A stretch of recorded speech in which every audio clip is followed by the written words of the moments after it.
Here are the things that drive customers nuts when you get new vehicles like this Lexus LX 700. So this is made to be off-roading, over trail edition. It's made to get in dirt and the sand and stuff. But what happens here, it gets people frustrated, is recovery points.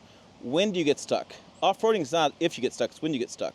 We have a little small dial there and another latch point back there, well underneath the frame, underneath this grill up here. Now, you're gonna say, wow, that's terrible. The reason for that is global vehicle has passed global crash standards. You can't do a steel bumper on the front and pass all the standards for crash testing. So that's pretty frustrating. Aftermarket will solve it. You can individualize your own vehicle, get around that, but that's why. So they can't put them up front because they can't pass crash standards. Toyota's done this because Toyota, unlike GM and other brands, they tend to build vehicles for the global marketplace. They don't tend to make them specialized for each individual country. That's why you'll see different brands, different things. Another thing that drives people nuts is if you're going to tow with this. Now, yes, it's Lexus LX 700. The number of people towing is probably going to be under 5%, but you have the towing here. You drop that cover and you have a receiver there.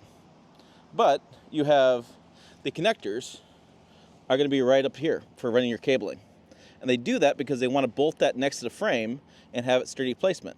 But anybody who's running a trailer, you have to have a really long cord or extension cord, and then it's right next to the exhaust, which means you need to basically turn the vehicle off, hooking up the cabling.